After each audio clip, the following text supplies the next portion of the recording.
This is To Catch a Conman, Season 2, In the Victim's Voices.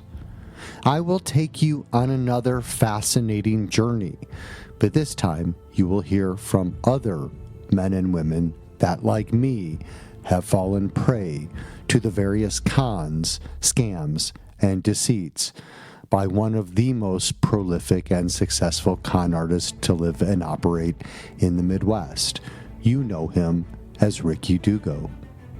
Could $100,000 sustain my life? It couldn't even come close. So listen to me.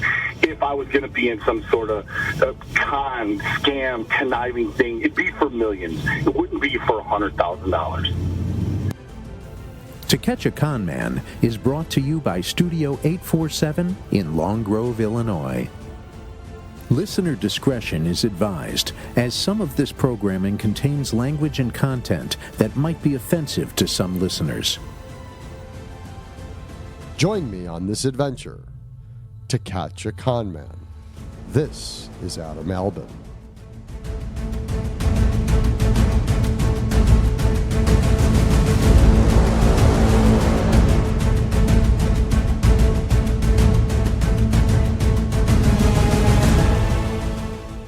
On this next episode of To Catch a Conman, we will hear from another Xsport fitness victim, one where Ricky worked her over for not just one Harley-Davidson motorcycle, but two Harley-Davidson motorcycles.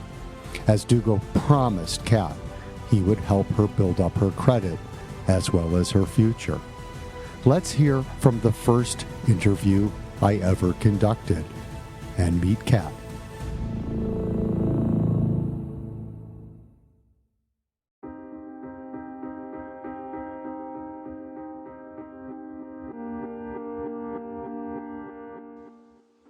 All right, so we're here today. It's the September 7th at 7 o'clock. I am here with Kat, and we're going to start an interview. Kat, can you say something? Hello, everybody. Okay. So we're going to start off by asking some questions. This is an interview that we're going to be conducting. First, can you just state your name, and do I have permission to record your conversation for the upcoming podcast of To Catch a Conman? My name is Kat, and yes, you have permission. Great, thank you so much. Can you give me some background about how you met Ricky Dugo? So I met Ricky Dugo back in 2017. Probably I want to say around like March, April time. We met at Xsport Fitness in Libertyville. We were actually introduced. I was working out when I was at Xsport, and I was actually introduced to him because I was wearing a Western Illinois cutoff shirt when I was working out, and he was working out with two other people, and one of them must have noticed it and said, "Hey, I went to school there." So all three of these gentlemen came up to me and started having a conversation with me, just more about, Western, how one guy went to Western for law enforcement, and that's initially how I met him. I mean, he didn't really initiate a conversation with me. It was like, "Hey, here's somebody I know that went to Western. Looks like you did too." Right, so you don't think that he kind of like targeted you for any specific reason at that time? I don't think so, no. Okay. And then how did things progress from there?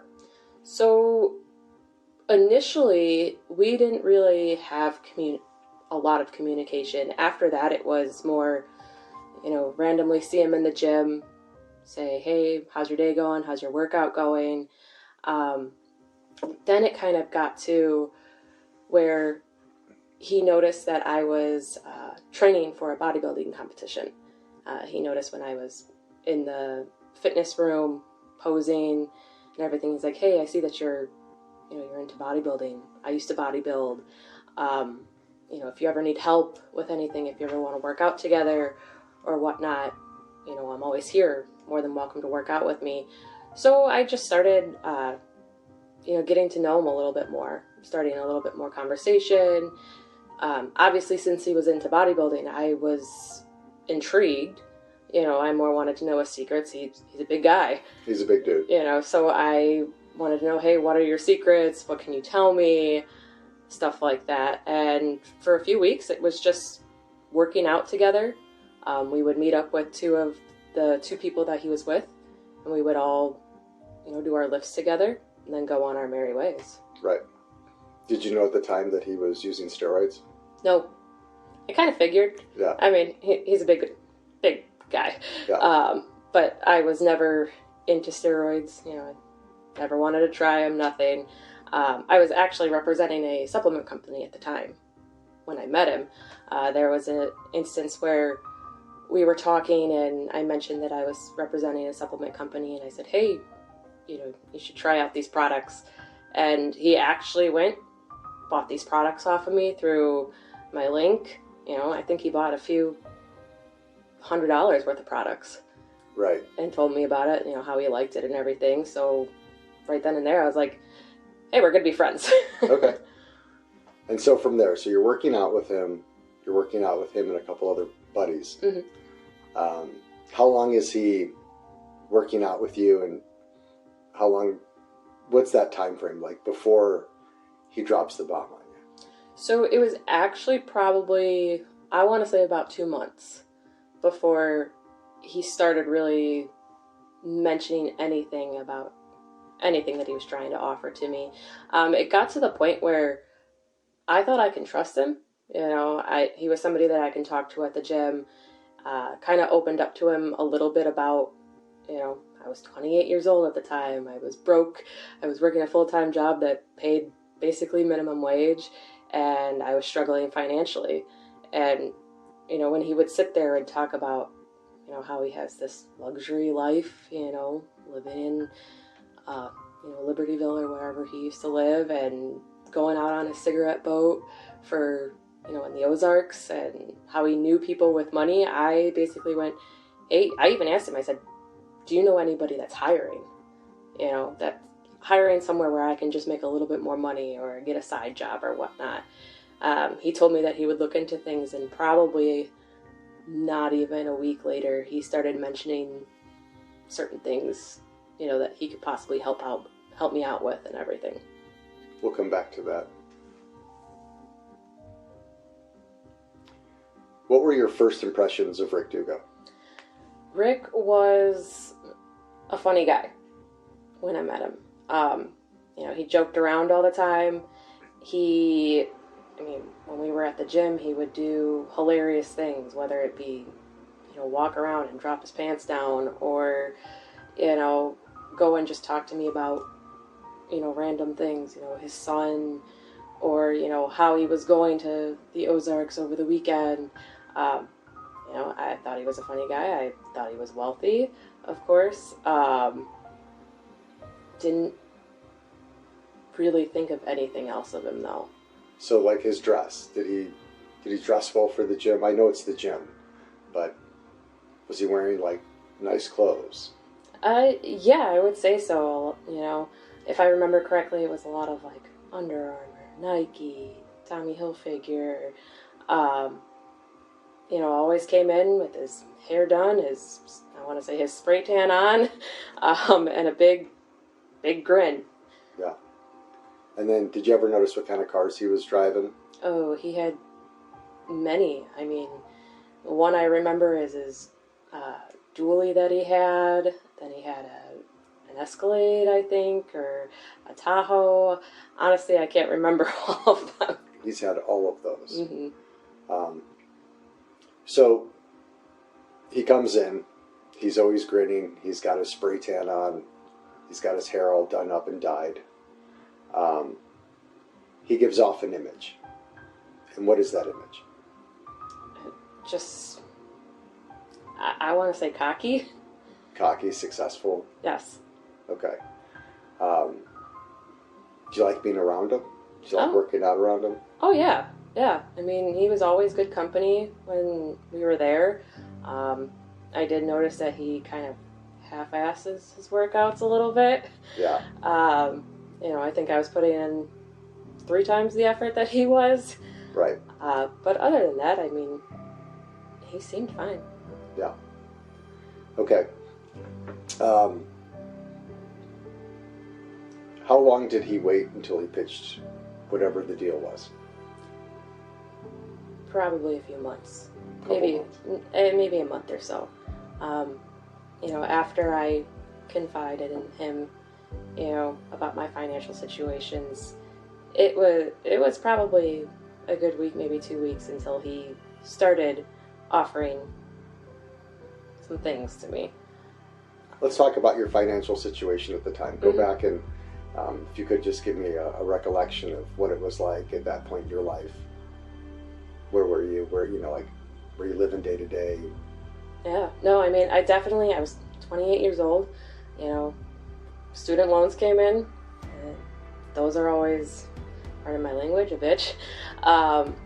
But I was living paycheck to paycheck. I was probably making only like $38,000 a year while trying to prep for a bodybuilding show. If anybody knows what the toll of prepping for a bodybuilding show is, it's expensive. It's costly. All the food that you have to buy and everything like that. So probably every week I was living off of, maybe $100-$200 to survive on after, bills were getting paid. And I was still living with my mom at the time too. Right. So we'll call it living day to day, right? You're paycheck to paycheck, young, aspiring to be a bodybuilder. And you see this guy come in and he's giving you a portrayal of affluence and success. What did he tell you that he did for a living? He told me that he owned an underground car wash at the Trump Towers. Yep. Did he tell you he owned more than one? If I remember correctly, yeah, I think so. Okay. So you have this guy that comes in, and he's got the wealth, or at least he's portraying wealth to you. So you're feeling good around him. You feel like you can open up to him. You guys are forging a friendship? Oh, yeah. Okay. So a couple months into it, he approaches you. He starts to understand a little bit about your financial background, your situation. And what does he do? So he came up to me one day, and I strictly remember it. He said, "Hey, I know you're struggling. I have a way that maybe I can get you to make a little bit of extra money." He mentioned to me he knows somebody who buys TVs. And, basically what he does is he goes and he buys these TVs and then he sells them to, at aftermarket price or whatnot. And I can put money down, and whatever money I would put down, he would sell these TVs for twice the amount of what I would put down. So basically, when he mentioned it to me, I was like, sounds a little interesting. Put a couple down, get twice my money back. The funny thing is when it actually happened, I remember going to him at the gym and I said, "Hey, I have some money for you.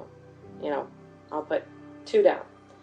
And I think he got a little misunderstood, and he didn't actually realize how bad of a financial situation I was in.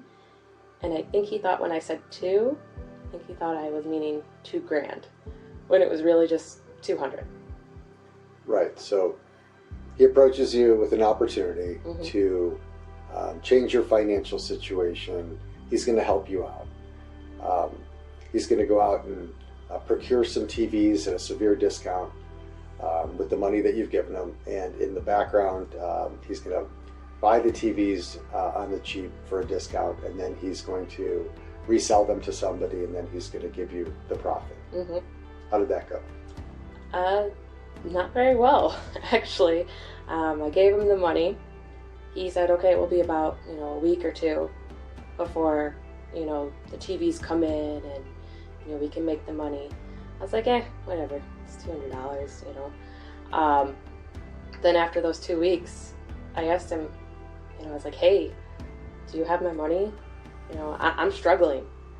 a person living paycheck to paycheck, I'm definitely struggling, and $200, even $400, since you said that you were going to double it, would help me a lot.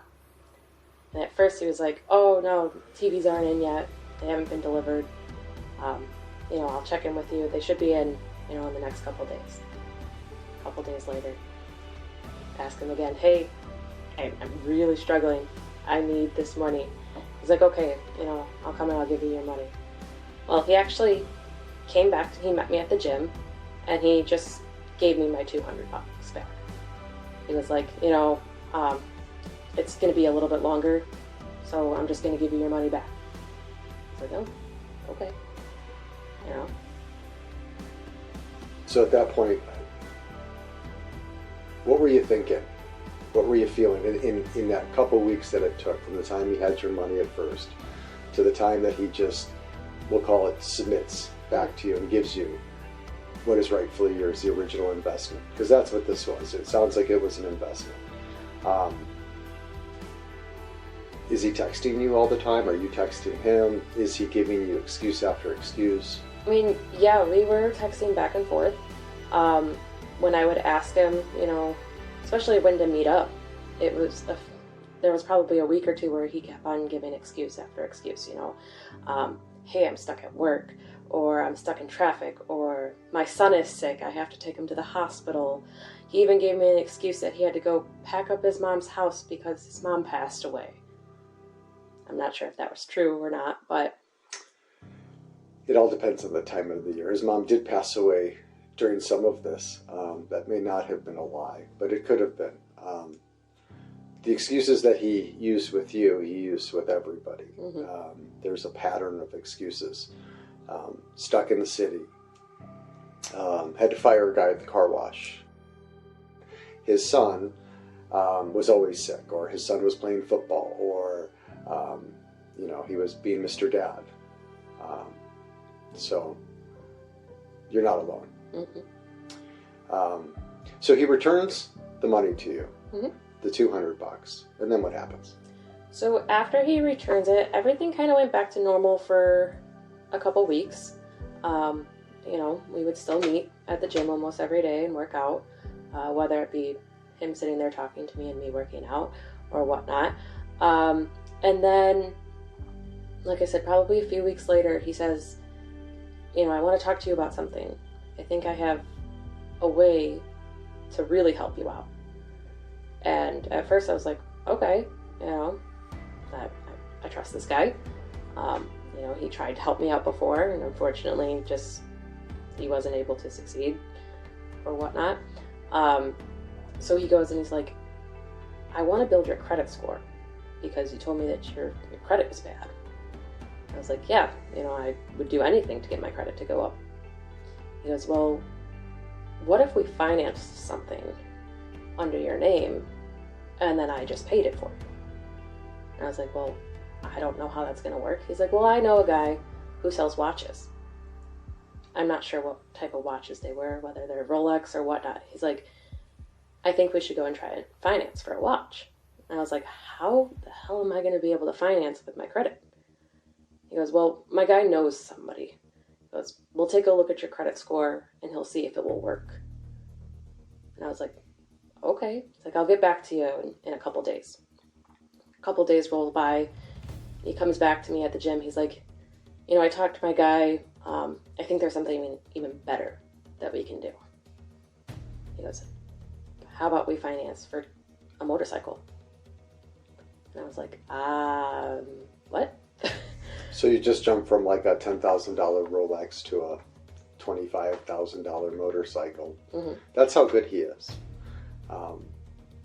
So one of his scams in particular that he dealt with for years was going to CD Peacock and opening lines of credit in other people's names, and then buying Rolex watches and then taking them down to the city to a guy named Howard Fromm. And he had this jeweler that was in the part of Chicago that you can buy and sell, jewelry and diamonds and stuff. And he would sell the Rolexes to Howard Fromm. He did this, I'm going to guess at 50 times, maybe 100. So That is one of his notorious scams. But let's talk about motorcycles. So, after he mentions it to me, he tells me, so here's the deal. He goes, we're going to go, we'll finance the bike. You'll apply for the loan, and what I'll do is I'll pay the bikes off in a matter of weeks. It's like I'll have my accountant guy write a check to the company, and they'll pay the bikes off. And then I'll give you extra money. It's like I'll give you half of whatever the bikes were. It's like that way it's, the bikes are paid off, it increases your credit score, and you get money on top of it. And I was like, okay, good investment, I want to say. Too good to be true? Yeah, I would say so. There always was a little voice in the back of my head that said, I don't know if you should do this, but there was also another voice in my head that said, do it. Are you a gambler? I mean, do you like the thrill of winning and losing? I like the thrill of winning. Winning, everybody likes to win. Yeah, that was a loaded question. Okay, so where does he take you? I mean, where are you going? When are you going? Dates, times, places, locations? A lot of the stuff that we did was all at Xsport, a lot of the communication. I can't remember the exact date, but it was probably around May or June that we actually went to the Harley-Davidson store. And this is in 2015? 2017. 2017. Mm-hmm. Okay. We went to the Harley-Davidson store, walked in. He even said to me before we walked in, he's like, just act like you're my girlfriend. I was like, okay. He's like, it will look better. Like, okay. Walked in, acted like I was his girlfriend. He's like, looking at bikes. He's like, oh, I kind of like this bike. Kind of like this bike. And as we're going, he's actually going and talking to the salesman about customizing his bike, increasing the price. I was thinking, I'm going to finance for a $20,000 bike. I financed for 2 bikes. Right. Totaling anywhere from, I think the total amount was anywhere between 45 to 50 grand. Right. So you went there to finance one bike. He goes there, picks out his bike, and then picks out all of his accessories, customize it, goes to the sales guy, I'll take 2. Mm-hmm. Wow. At that moment when he's increased all of this significantly from what the expectation was, I'm sure you had some sort of expectation, like you said, figured like 20 grand. Mm-hmm. And all of a sudden, you're looking down at the financing piece of this. Did you feel scared? Was there any part of you that was hesitant? Yeah, of course. I mean, as soon as we were, filling out paperwork and getting numbers of what the monthly payment would be, I looked straight at him and I said, I can't afford this. What was the monthly payment? For the newer bike, it was almost $400 a month. And then for the used bike, it was about a little over $200 a month. Wow. Did he give you any indication of why he wanted 2 bikes? There's only one Rick Dugo. Why did he need 2 motorcycles? He wanted one for his buddy. And his buddy's name is? Johnny. Johnny Grant. Mm-hmm. So what happens after you do your paperwork? So we do the paperwork. We get everything completed. At first, when the finance team at Harley-Davidson ran everything, I didn't get approved. And Rick Dugo actually went and spoke to them the following day. I don't know what he said to them or whatnot because I wasn't present. And actually got them to approve it. He didn't tell me how. He just said I did my magic and I got him approved. I have a feeling It's a guess. I don't know. I'll share it offline with you. So what sort of assurances did he make that he was going to come through on his end of the bargain? So when we actually were approved for the bikes, he actually put a down payment down, and he covered the first months of insurance. How much was the down payment? I think it was like $900, or he made the first payments. I can't remember exactly the biggest details of it, but I know he covered a portion of what was needed to be put down. And then he had told me, he said, what you're going to do is you're going to give me the account numbers, we'll set up, the payment accounts, and my accountant will go and take those account numbers and he'll wire money through. Like, you'll see the money go through within weeks. And did that happen? No. How many weeks went by before you knew he wasn't making the payments? So after the first month that he didn't make a payment, I was so scared that I was going to get a late fee or hurt my credit that I actually made the first month's payments for both bikes. And I actually made the second month's payments as well. Did you ever see him and his buddy Johnny out riding the motorcycles? Yes, once. So did I. Mm-hmm. Yeah, he actually came up in both him and Johnny came up in both motorcycles to Xsport and showed him off. And then I actually got, probably a few months later, I got an iPass ticket in the mail because they didn't have an iPass on their bikes. Right. And I had to pay those fees. So the registration then on those motorcycles, you're financing them, the registration's in your name. He's riding them all around with his buddy with no care in the world. And you're getting tickets. Yep. It's crazy. So you make the first couple months payments. Are you going back to him and asking him like, hey, Rick, what's going on here? Like every day. Every day. I sent him text messages, tried calling him almost every day after, those 2 months went by, and I said, I'm not making payments anymore. Like, you need to come up with this money. You need to give it to me now. I would give him specific details. Here's the account login. Here's the password. Go on here. Pay this off. This is how much you owe. This is how much you owe for this bike. This is how much you owe for this bike. And it was always excuse after excuse after excuse. Right. And most of these excuses, are they coming via text message? Yes. Is he showing up at the gym like he used to? No. So he actually got banned from Xsport for 2 months at that time. What did he get banned for? He actually slapped an employee. He did. I remember. There's a battery charge. A young kid. I know the arresting officer, Adam Boyd. I forgot about that. Thank you for bringing that back up. So he's banned for a couple months. How fortuitous for for him. How fortunate that he doesn't have to make excuses on when you're going to the gym. He's notorious for reaching out on text, asking you like, "Are you going to the gym today?" And then you're like, "Oh yeah, I'll be there at like 1 o'clock." "Oh, I'll just miss you." And he would on purpose. He always knew where people were going to be because he was asking the right questions. That's all part of his MO. So you're going back and forth with him on text. You're giving him account numbers. You're probably very stressed out. I mean, what's going on inside you?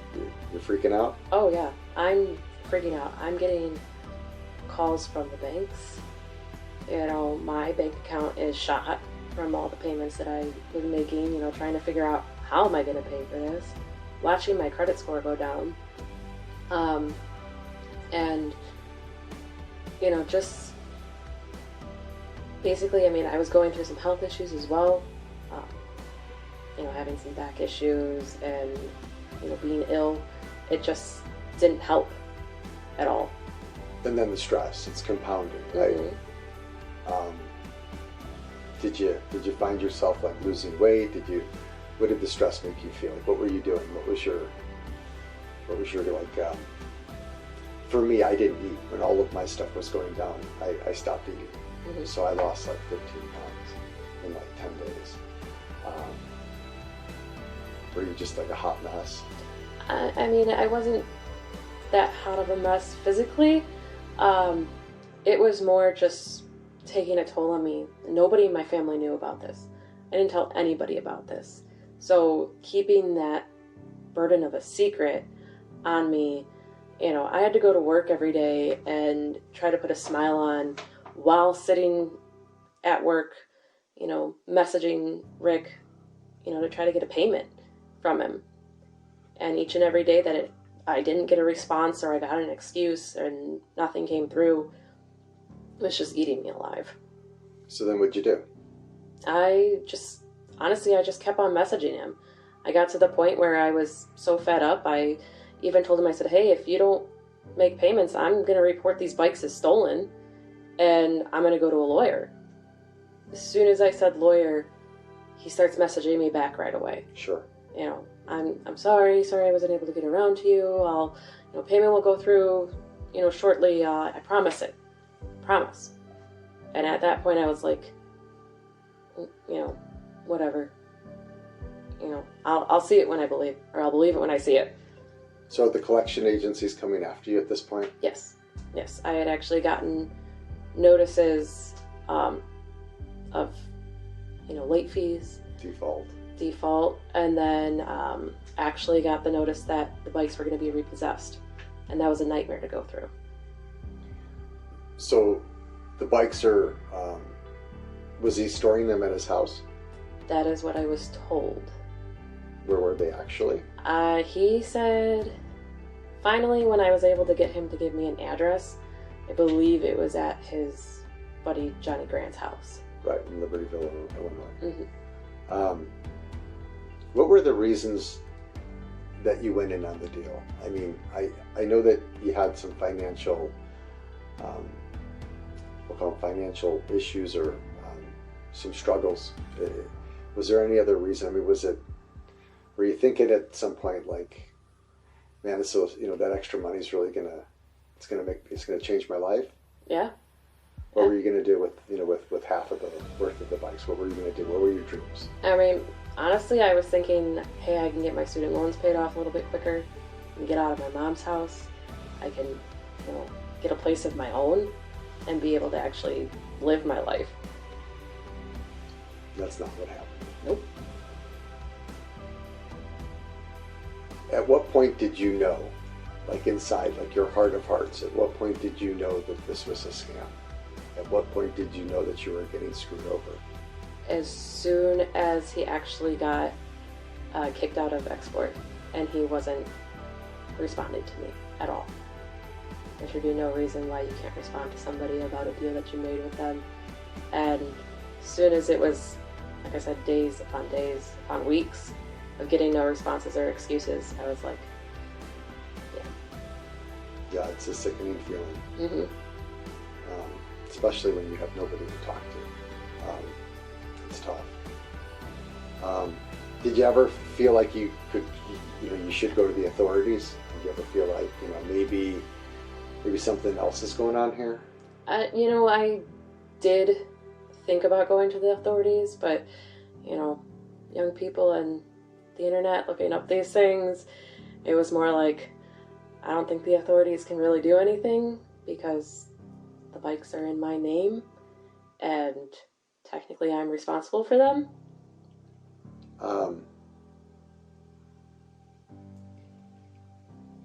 After you're getting these threats for repossession, at what point does he say, okay, you can have the bikes back, we can give them back? I mean, how long is he riding freely on your motorcycles? I mean, the repossession actually didn't take very long. As soon as I said that they were going to get repossessed, he basically said okay. He gave me the address as to where they were, and then he said, all I'm going to do is they're going to get repossessed, and they're going to auction them off, and I'm going to buy them at the auction. That's what he said? Yes. did you think, where does that leave me in my credit? Oh yeah. I mean, I was definitely like, well, what's going to happen? You know, I'm not responsible for these. I'm not paying for them. So I still went back to him. I said, hey, you still have to pay up. I mean, even with the repossession, you know, they offered I don't want to say discounted amount, but they offered a buyout price for whatever they were. Greatly reduced price from what I owed. And I sent him those numbers. I say, hey, you owe me this for this bike, and you owe me this for this bike. You know, pay up. And did he? Nope, not at all. So what happens after the bikes are repossessed? I actually don't hear from him for a few months. He goes silent. He goes silent. I went silent for a little bit as well. I want to say about 2 months. Like I said, I was dealing with some health issues, and it was something that I didn't want to think about at the time. And then I think it was when I was still getting notices from debt collector saying that I still owed a debt. So I had it with him, and I basically sent him a message. I said, I'm done with this. I can't believe you would do this to somebody who you knew was in a financial crisis anyways. And if you don't pay up, I'm going to the cops. I'm going to get a lawyer. And then he actually went and tried to turn things around on me and said, this is the first time I've ever heard from you in the past few months. I even tried calling you. So he plays the victim. Mm-hmm. It's so interesting. He likes to play the victim card. He turns all of his scams into the reason that he can't come through on his end of the bargain is always because of something that's total bullshit. He's getting divorced. He's going through a real tough divorce, real hard. Can't think about this right now, you know, without having any regard for you and your feelings, or really anybody's feelings. So the bikes are repossessed. How much do you owe? After they were repossessed, I want to say almost 20 grand. So that's the bag you're left holding. Mm-hmm. So your dealings with Dugo and all of this, signing your name for motorcycles, you're left with $20,000 in debt, plus probably fees, I'm sure, here and there. Mm-hmm. And did you ever tell him that he needed to pay that back? Yes. And his response? Silence. Silence. And silence is deafening. At what point do you guys just cut off communication? Actually, it was funny. I still have all the text messages on my phone, and I was looking through them today, and it was actually September 4th of 2018. So he's got you for over a year. Yes. It's wild. So say that date again. September 4th, 2018. September 4th, 2018. So I contacted you in June of 2018. June or July. No, maybe it was August. I want to say, I think it was a little later than that. Okay, it may have been. I went back and I tried to find our correspondence, because I think I reached out to you on Facebook Messenger. I believe you called me. I may have. Mm-hmm. Mayhaps. I should look at my other notes. Okay, so I got to you through a confidant, Mm-hmm. a mutual friend. Maybe mutual, maybe you know him, maybe you don't. Somebody that we worked out with at Xsport, who had, since I reached out to him and kind of told him what was going on, I told him what my plan was. He had helped out with providing me with various victims that he knew, and you were one of them. Were you surprised that I reached out to you? Yes. Before I reached out to you, did anybody at Xsport know what you were going through? If I remember correctly, I think I only told one person. but I didn't tell them, I don't think I told them the exact situation. And if I remember correctly, it was one of the people that I first met with Dugo, who had stated that he was a cop. I think his name is Jacob? Yes. Okay. Another interesting character in this whole thing. So one person at Xsport knows. I reach out to you out of the blue. And are you surprised that I found you? Yes. What was your first impression of me? If you can think back that far, what were you thinking? Were you thinking like maybe I was like a mole for Rick, or how the hell did I get your information, or what am I doing calling you? It was more of, how did you get my information? How did you know about this? I never expected you to be a mole for Rick. And like, I think I even asked you this when the first time we talked was, who told you? How did you find out? I don't remember if I told you the truth or not. Yeah, you had just said that you knew a confidant. Yeah, so I have had, along with me, I've had two confidants. One that worked out at Xsport, another that's provided me with a lot of, we'll call it ground support, that I don't know his name. I've known him for 5 years. We talk almost every day, but he wanted to remain confidential, and I've allowed him to be. I've never gone after. He once called me and I saw his phone number, but that's the kind of guy that I am. Like, if I make a deal with you, I'm not gonna renege on that deal. I'm not gonna make it so that you can't trust me in the future. So I'm glad that you didn't like slam the phone down or tell me to fuck off. Or do you think that going back and talking about this, do you find this to be like something that's cathartic? Does it help you? Does it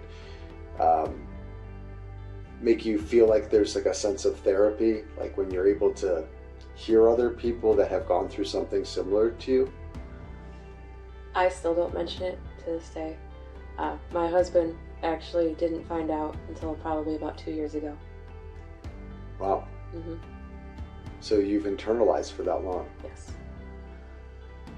I get it. Totally get it. So then why are you here telling me your story? I want people to know.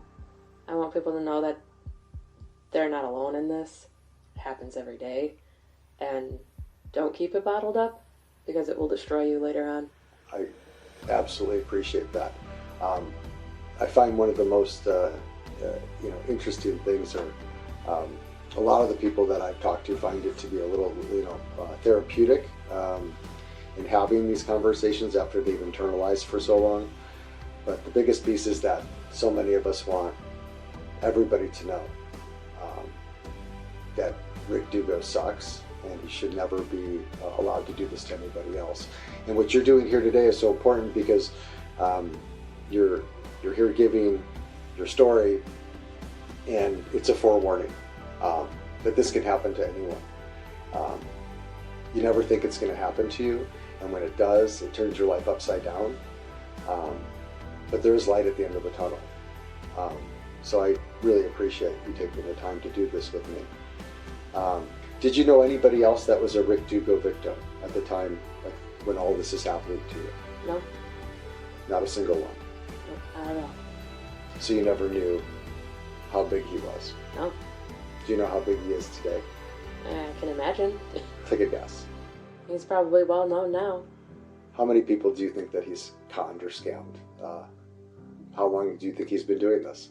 From what I've read and heard, over 30 years. Over 30 years. Take a guess at the number. Hundreds? Hundreds. Yeah. Lake County interviewed 178 victims. Jesus. Yeah. Kind of makes your head pop, right? How long has it taken you to financially recover? Have you been able to financially recover? We're 6 years or so post-scam.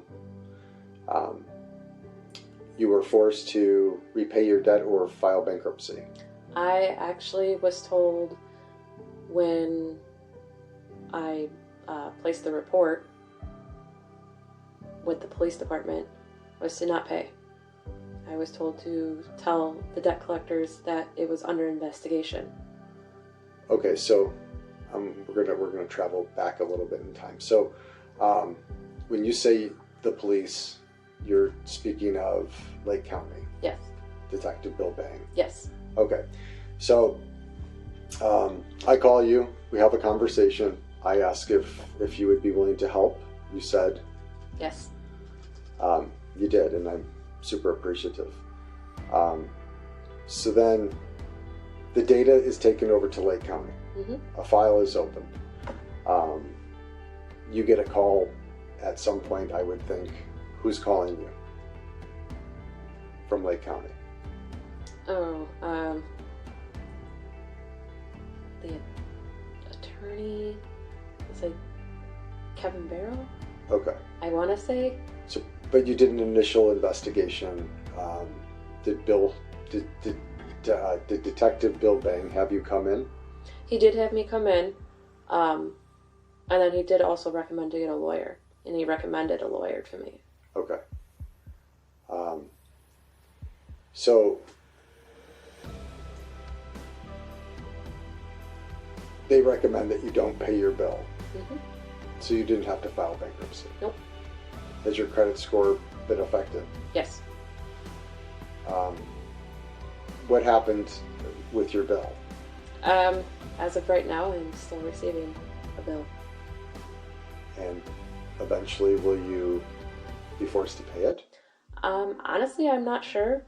I haven't contacted the police department or my lawyer about that. It was more what I was told is, if you keep on getting these, just to let them know that this case is under investigation.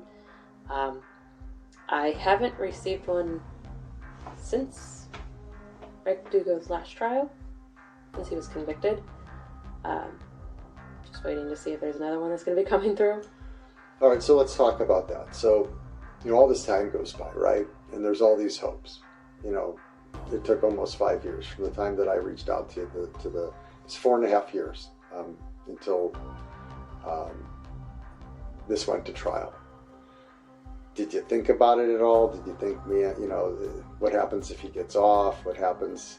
Because you were one of the next trials. Mm-hmm. You were probably third in line from what I had heard.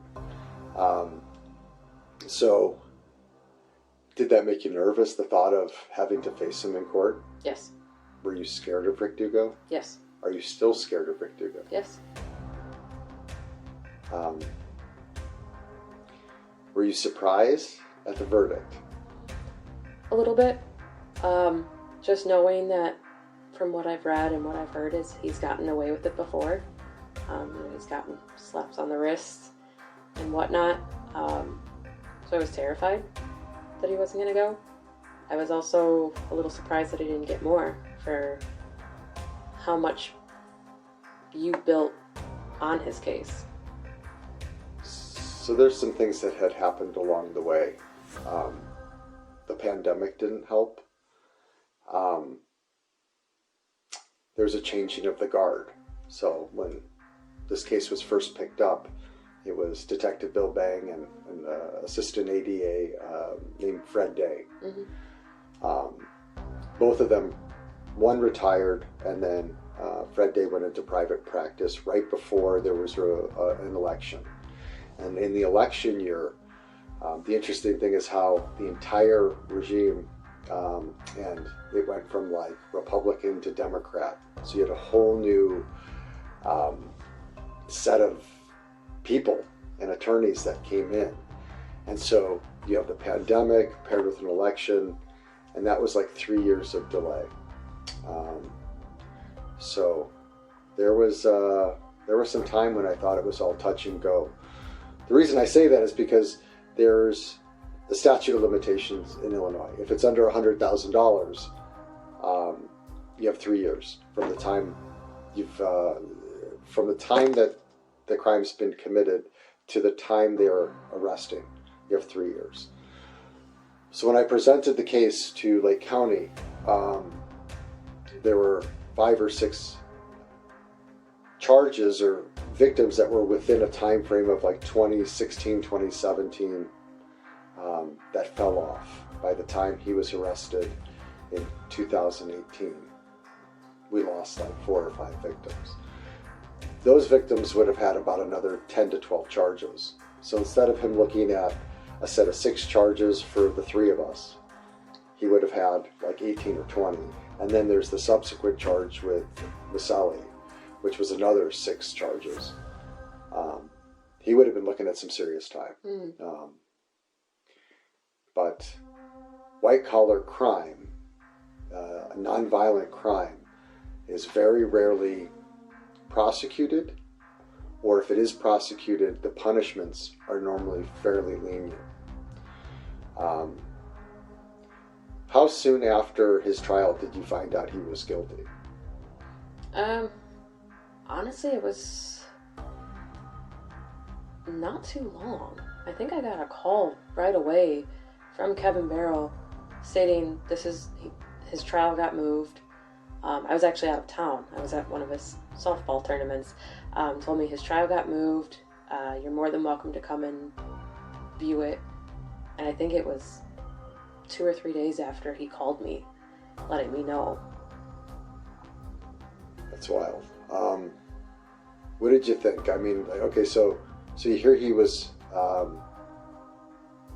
found guilty, and then there's a lag between his sentencing. Mm-hmm. Are you following along with, like, were you watching any of like the Dorothy Tucker things that were on CBS 2?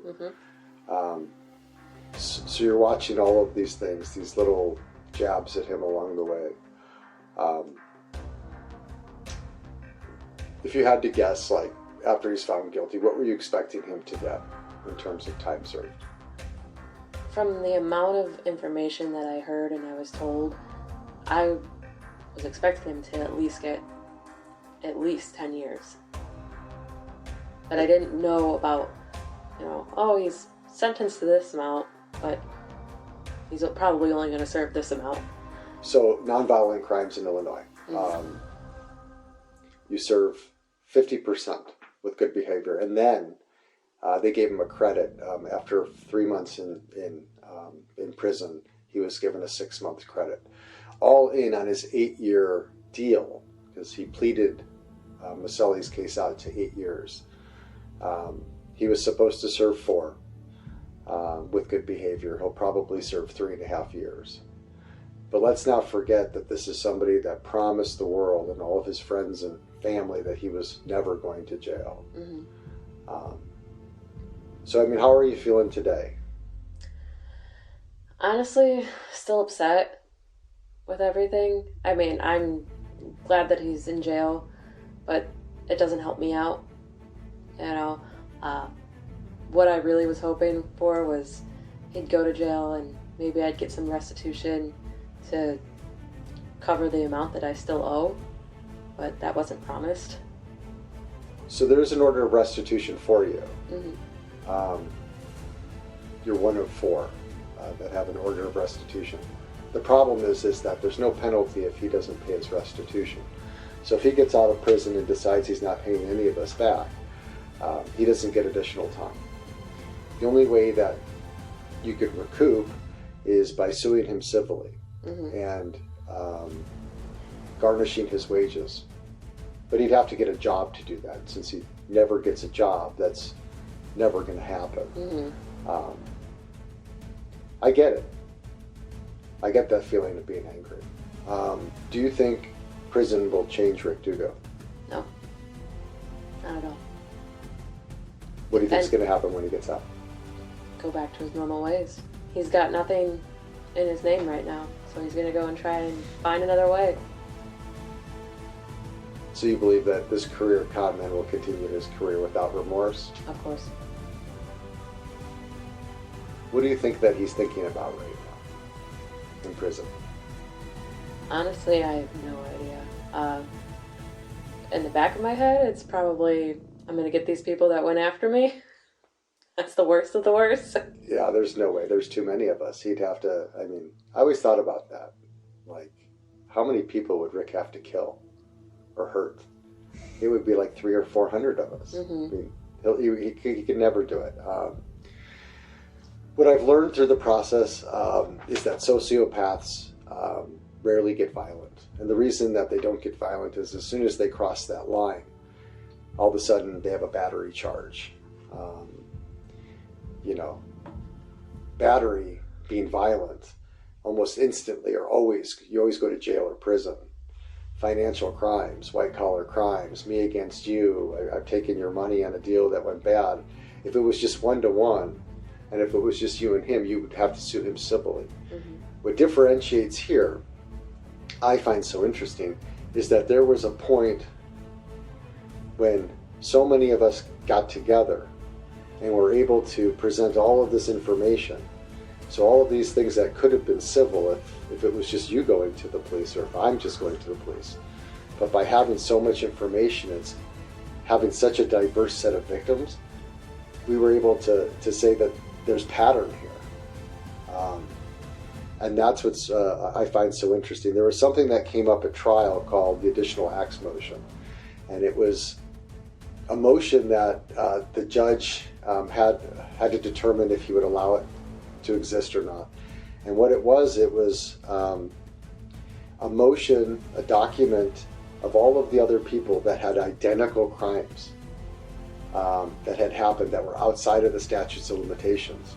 And this was such a defining moment because if the judge doesn't allow this, it doesn't show a pattern. And so the witnesses that you would call for something like this, that just wouldn't be of any interest, right? Because it would be hearsay. But the judge allowed the other acts motion into the case. And it was at that point when I realized how screwed Rick was.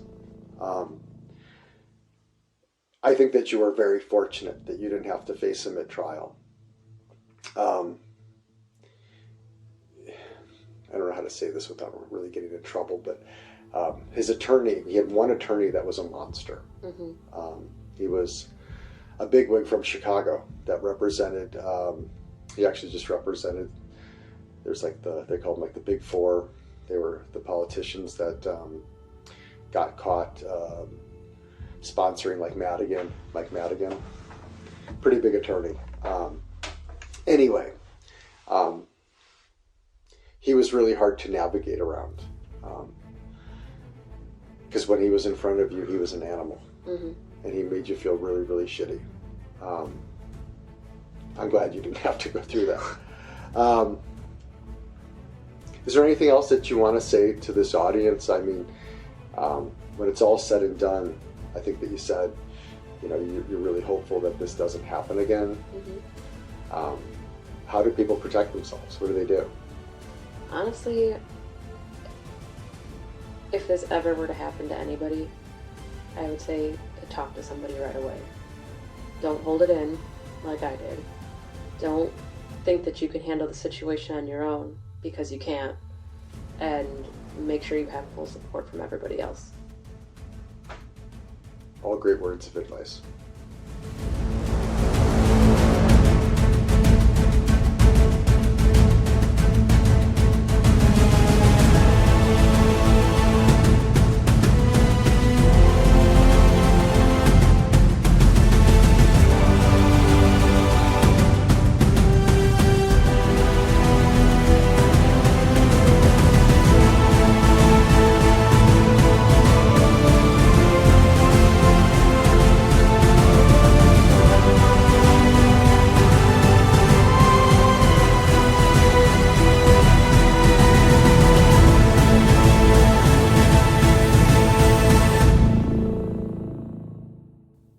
Thank you for your continued support.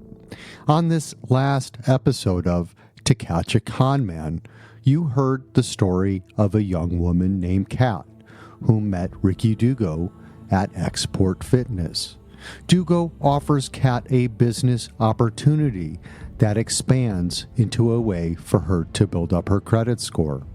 He ends up coercing Kat to put 2 Harley-Davidson motorcycles into her name, and eventually Dugo is charged with conspiracy to commit financial fraud for his part in this scam.